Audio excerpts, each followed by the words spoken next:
Hello, welcome to HBM's Crypto-Corner for Wednesday, January 29th, 2020. We have several things to talk about, so let's get started. First of all, a Bigfoot hunt supporter, Tom Page, has passed away. Now, for those who don't know who Tom Page is, he was sort of a semi-anonymous millionaire who funded several individuals in the Bigfoot field, including Peter Byrne and Roger Patterson.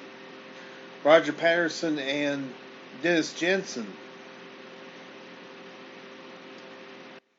Ohio-made millionaire Tom Page is a name you might not have heard often in the search for Sasquatch. He, however, is one of the quiet supporters of the search for Bigfoot in the late 1960s and early 1970s. He served an important role in the early days of the search for Sasquatch, as he was the quiet supporter of the hunt for Bigfoot after Texas oil man Tom Slick died. Page contracted services from Roger Patterson and Dennis Jensen, followed by a contract and monies going to Peter Byrne from 1969 to 1973. He was the man behind the scene in getting Bigfooters like Rene DeHinden to Bossburg, and the man who had the money to flesh out supposed Bigfoot films by Ivan Marks and Joe Metlow.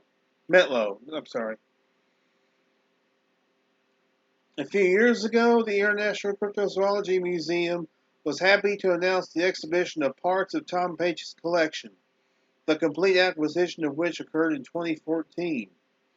The Tom Page Bigfoot Archives and Artifacts allows us, with a snapshot of the sense of those times, to open a door to the past. The men using this dart gun, a capture gun, felt they were on the verge of obtaining a Bigfoot. Tom Page bought this gun from the factory. All the paperwork indicates it was sold to Page directly as a Harrington Richardson 32 gauge special capture powder projector in 1969. Tom Page of Ohio supplied this dart gun, the helicopter, the money, and pushed along the search, contractually in a businesslike fashion. The history was almost lost. We congratulated and promoted him at the Ohio Bigfoot Conference for an award, for it was Tom Page who fulfilled the mission of cryptozoology and the museum with his generous donation of these artifacts, not the helicopter, of course, but much evidence of what he did. On exhibit at the International Cryptozoology Museum are the capture gun carried by Page, Patterson, and Byrne as they got nearer and nearer to taking down a Bigfoot, scientifically and humanely for study. It was a live capture approach, not a kill and prove it one.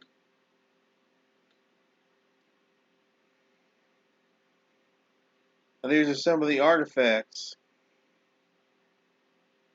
And there he is with Bob Gimlin. I believe that was his girlfriend. Now, I was at that particular Ohio Bigfoot conference in 2015, and I met Mr. Page. Very nice individual. And the story of me meeting him is funny. He asked me about the tribute dinner that night, and I told him, and I told him as much information as I knew about it, and he thanked me. I didn't know who he was. Then at the dinner that night, he stood up. He was introduced by Lauren Coleman. I was like, oh, I talked to that guy earlier. So it was very interesting and very unique. I'm glad that I got to meet the man. And I do have his signature in a copy of Roger Patterson's book, a first edition copy of Roger Patterson's book, along with Bob Gimlin's signature. So that's a treasured heirloom that I have. Folks, the wait is over. For those of you who ordered the Blu-ray DVD combo of The Legend of Boggy Creek, Pamela Pierce Barcelo went to New Jersey from New Hampshire, drove all the way. 7 hours there, 7 hours back. 14-hour round trip, and she picked them up.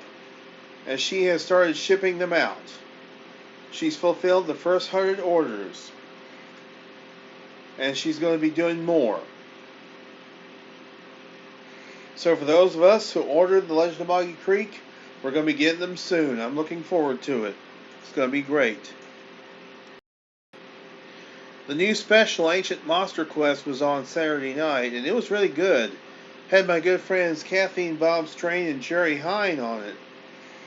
and they talked about the different Bigfoot legends and more aggressive Bigfoot.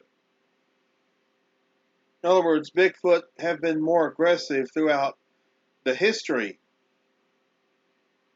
than a lot of people would have thought. And they also collected some eDNA, and some of it came back human, which is unusual. Why would it come back human unless there was human activity in the area? But then again, that might not necessarily be true. Well, now, wait a minute. Perhaps in these areas there were humans and they spat on the ground, and their saliva got on the ground, and that's how they got the DNA, human DNA. That's entirely possible. But it was a good special. I give it a 9 out of 10. I enjoyed it. And now you can enjoy it as well. You can stream it from this website, but you have to sign in with your TV provider, whether that's Dish, whether that's Cable One, or whatever provider you use. You can stream the episode from Saturday night, in case you missed it, or if you want to see it again. And the Expedition Bigfoot episode season finale was really well done. I really enjoyed it.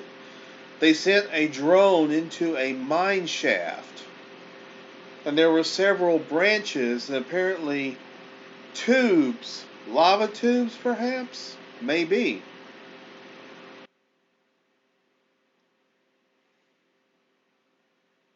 But there were a couple of different tunnels, and they were going to try and send the drone into one of those tunnels, but their equipment malfunctioned. The equipment was malfunctioning quite a bit when it was inside this little cave, and they found the drone found some bedding inside there. Now, apparently,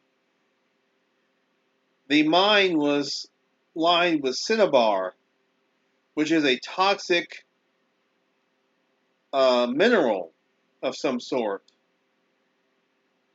But how would a Sasquatch live in there? That would be my question. How would a Sasquatch live in there if there's toxic material inside the mine? Would it not be toxic to the Bigfoot?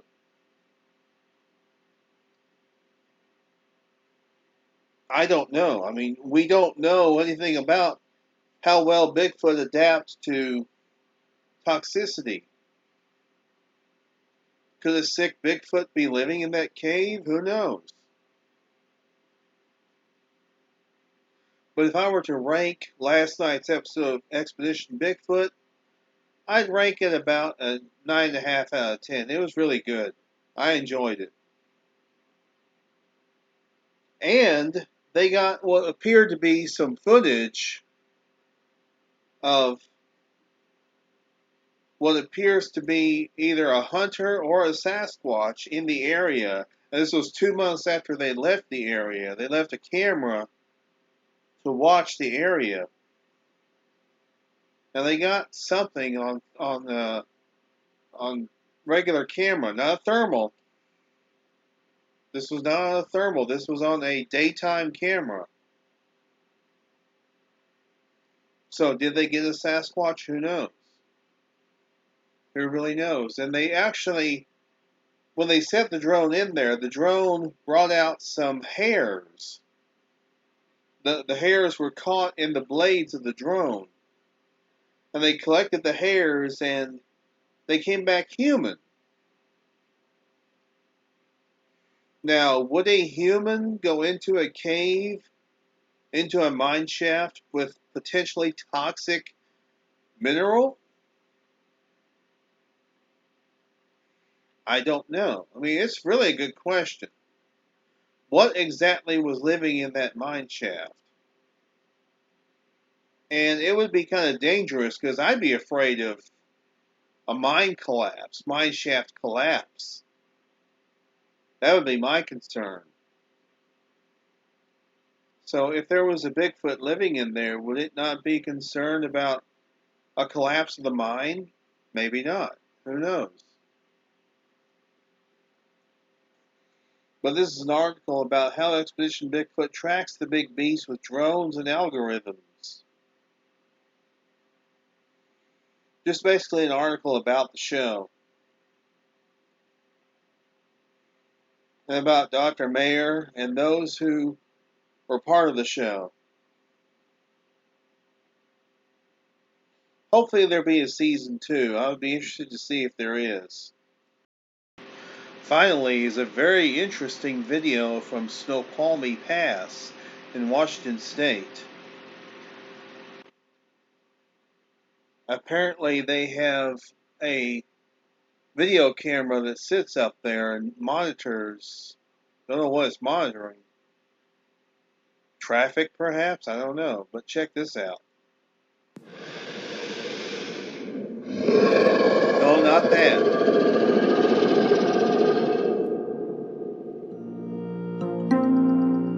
Department of Transportation.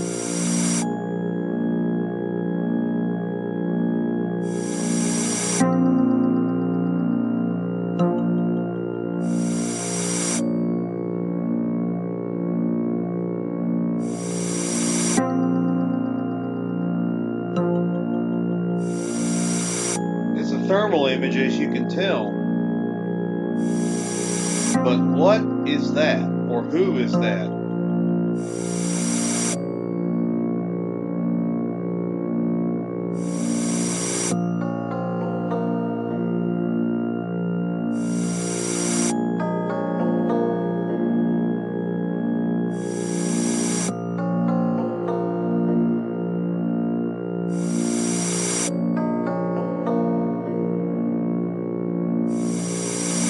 Notice how it turns, it looks over its left shoulder, but it turns its entire body to turn around to look.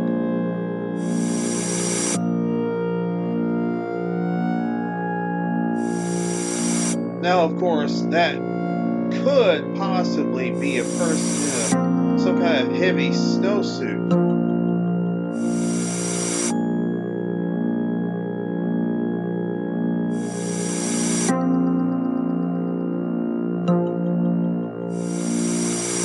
I mean, what is it?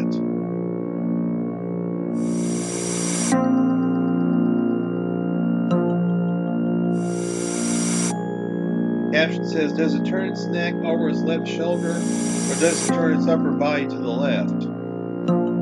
It appears to look over its shoulder. Not as smooth as Patty, but it does turn its upper body and look around to its left.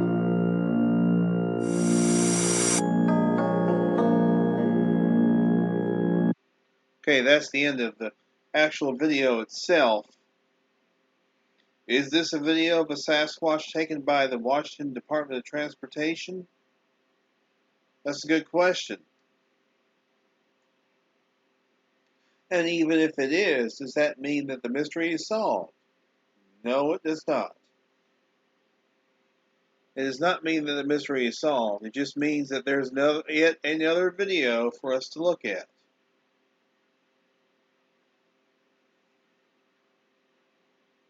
I mean, what exactly are we seeing there in that footage? Do we really know? I don't think we do. What needs to happen, you guys know what I'm about to say, I think.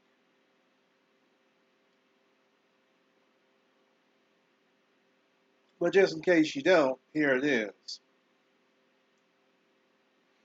Have a person go to that spot, make comparisons. Make a comparison with a human walking the same trajectory, same spot, everything else.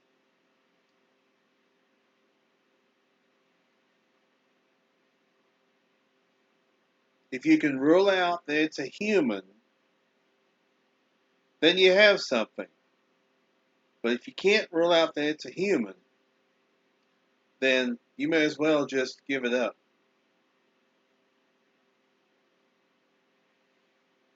That's how science works. You have to eliminate all the possibilities. I certainly hope that nobody jumps the gun and says, "Yeah, that's a Bigfoot." We don't know that for sure. We were more certain about the Patterson-Gimlin film, and that was 53 years ago. It has not resolved a thing. Only thing it's going to require is a body, as we all know. Only thing that's going to satisfy the skeptics is a body, or a part of a body. That's the bottom line. I mean, as cold-hearted and cruel as that may sound, that's the truth.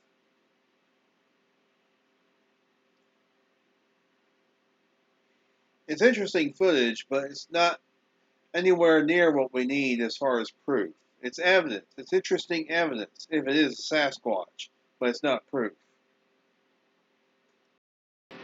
And that's going to do it for this week's HBM's Crypto Corner. Once again, thank you very much for tuning in, ladies and gentlemen. We're going to keep doing this. We're going to keep going with this. Because you demanded it. And hey, until next week, y'all be good or be good at it. This is an HBM's Crypto Corner.